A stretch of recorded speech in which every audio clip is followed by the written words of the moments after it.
그러니까 10년인가 11년 전쯤 일이다. 당시에 나는 경북 구미에 살고 있었고 지금 결혼해서 함께 살고 있는 아내는 전남 완도에 살고 있었다. 우리는 여행 동호회 활동을 하면서 알게 됐고 서로 호감을 느끼며 사랑하는 사이가 되었다. 내가 자동차를 가지고 있어 항상 주말마다 구미에서 완도로 왔다 갔다 하는 게 일과였다. 그때 구미에서 완도로 가는 길, 내가 아는 길은 한 가지뿐이었다.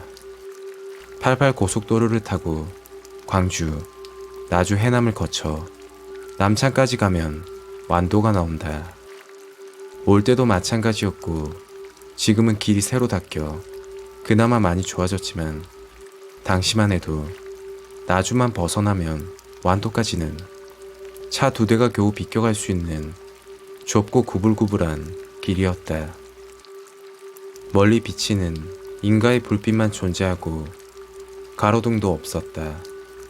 수도 없이 지나가야 하는 구부정한 고갯길에는 왠지 으스스한 느낌마저 드는 그런 길이었다.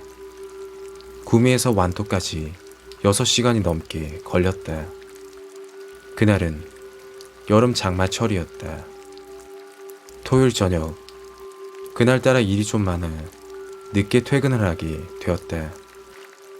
예정대로라면 다음날 일요일 새벽녘에 도착해서 잠깐 눈을 좀 붙인 후에 여자친구를 만나 일요일을 보내고 돌아올 생각이었다.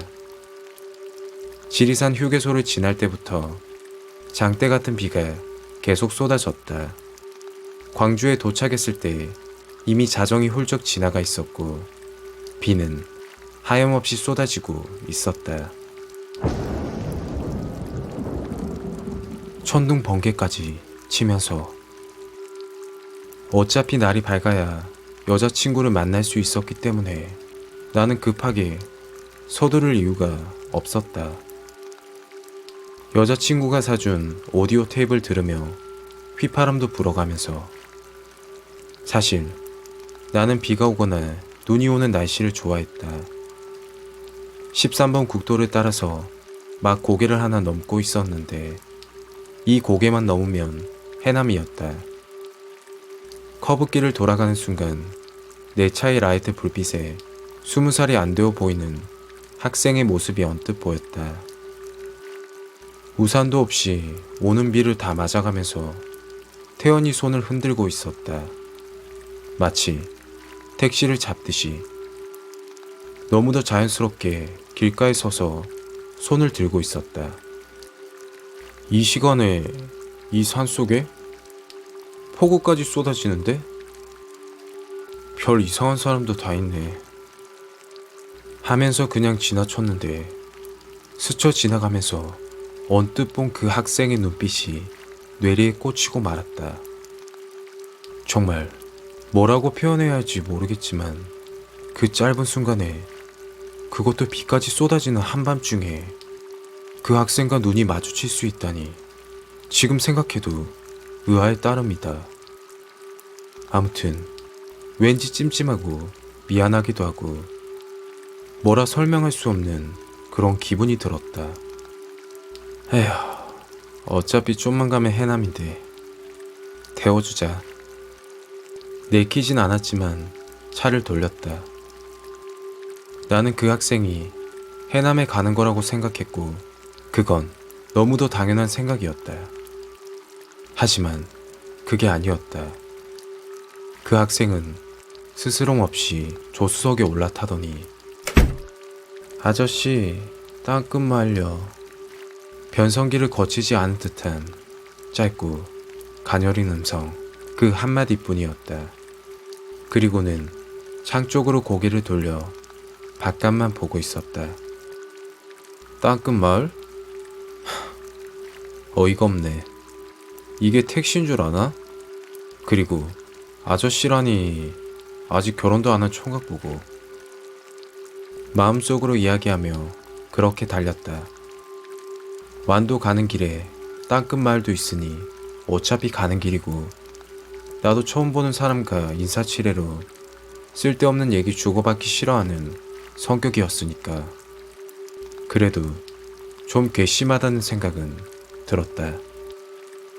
최소한 고맙다는 말 정도는 해야 되지 않나? 무슨 택시도 아니고 말이다. 조수석 창에 비친 그 학생의 표정은 굉장히 슬퍼 보였다. 캄캄한 밤이었고 비까지 내려서 몇 미터 앞도 잘 안 보일 텐데도 창가에 비친 그 학생의 눈동자는 아주 먼 곳을 바라보는 듯했다. 뭐 실연이라도 당해 술이라도 한잔 했겠거니. 그런 생각하면서 운전을 했다. 그 학생도 날 신경 쓰지 않는 것 같았고 옆에 아무도 없다 생각하고 콧노래를 흥얼거리면서 계속 달렸다. 남창에 거의 다 달았을 즈음 비는 거의 잦아들었고 대신 새벽녘의 안개가 자욱하게 끼기 시작했다. 마치 구름 속을 달리는 듯한 지독한 안개였다. 나는 잠시 고민에 빠졌다. 이 학생을 땅끝 마을까지 태워줄까? 여기서 내리면 꽤나 걸어가야 할 텐데. 학생, 난 완도로 가야 하는데 어떡할래? 여기서 내릴래? 아니면 집까지 태워다 줄까? 그 학생은 나를 한번 돌아보더니 미소를 지었다. 그 미소는 참 복잡한 미소였다. 슬픈 것 같기도 하고 모든 걸 통달한 도인 같기도 한, 아무튼 좀 난해한 미소였다. 그때 그 학생의 얼굴을 처음으로 바로 보게 되었는데 제법 준수한 용모였고 무엇보다 창백해 보였다. 뭐 그럴 만도 했다. 아무리 여름이지만 오밤중에 그 폭우 속에 서 있었으니. 나는 걱정이 되어 재차 물어봤다. 안 좋아 보이는데 괜찮겠어? 집까지 태워다 줄게. 어차피 난 시간 많아.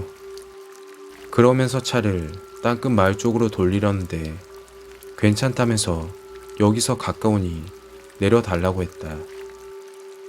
교차로에서 내려주고 다시 한번 물었다. 정말 괜찮겠냐고. 그 학생은 고개만 까딱거렸다.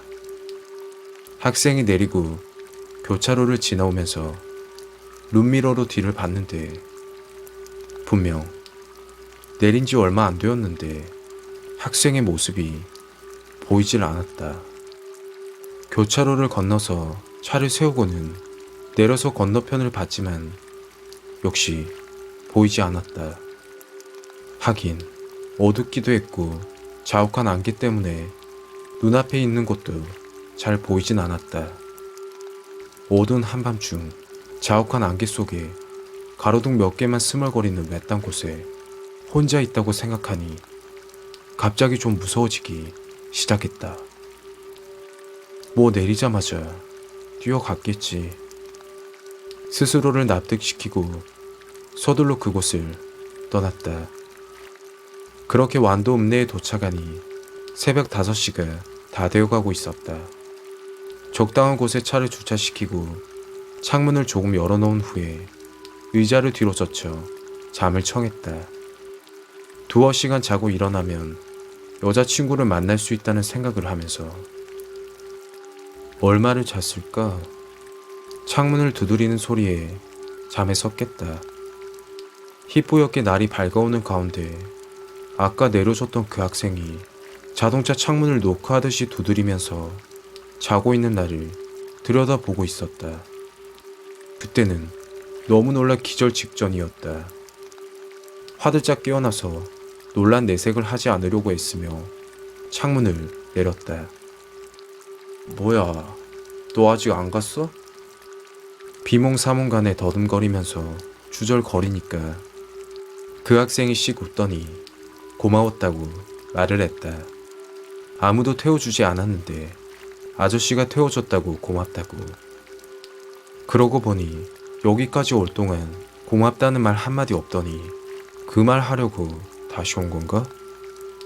물어보려고 하는데 그 학생은 일방적으로 말을 했다. 비 오면 88 고속도로로 가지 말아요. 비? 가지마? 학생은 내 말에 대꾸하지 않고 가버렸다. 왠지 붙잡아야겠다는 생각에 차 문을 열려는데 문이 굳게 잠겨 열리지 않았다. 문을 열려고 용을 쓰다가 잠에 섰겠다. 그건 꿈이었다. 재빨리 문부터 열어봤다. 당연하게 문은 열렸지만 꿈이 너무 생생했다. 꿈에서처럼 희뿌옇게 날이 밝아오고 있었고 어디서부터 어디까지가 꿈인지 현실인지 한동안 헷갈렸다. 애초에 그 학생을 태운 것부터가 꿈이었을까? 아니야, 그럴 리가. 그래, 그 학생이 고맙단 말 한마디 안해서 그게 내 맘속에 맺혔던가 보지. 그러면서 스스로를 납득시켰다. 몇 시간 뒤 여자친구를 만날 시간을 보냈고 다음날 출근도 해야 하기 때문에 이른 저녁에 출발을 해야 했다.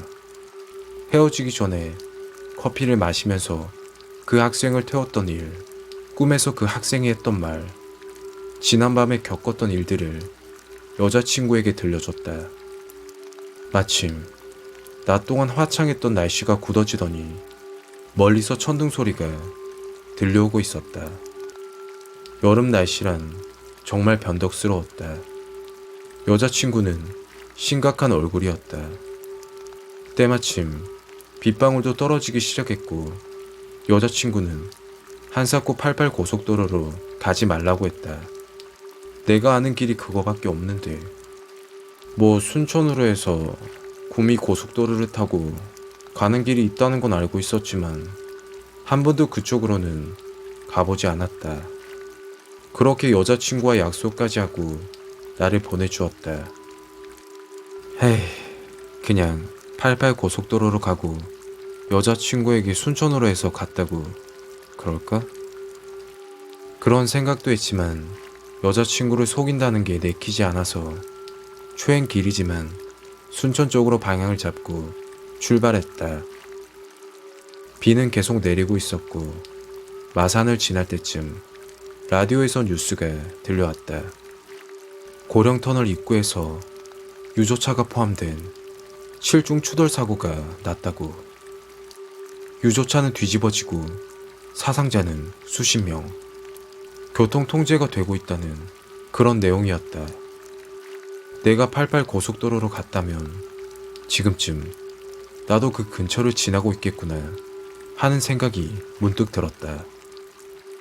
에이, 설마 우연이겠지. 우연일 거야. 그 일은 그렇게 지나갔고 그 학생의 기억도 잊혀져 갈 때쯤 그 학생과 다시 얽힌 것은 2년이 지난 여름 휴가 때였다. 친구들과 휴가 날짜를 맞춰서 땅끝 마을로 휴가를 가게 되었다. 사실 친구들에게 여자친구 자랑도 할 겸 소개를 해주기 위한 자리였기도 했다. 땅끝 마을에서 가까운 곳에 해수욕장도 있고 완도로 가서 바다 낚시도 할 계획이었다. 새벽같이 출발하지 않으면 항상 한밤중에나 도착한다.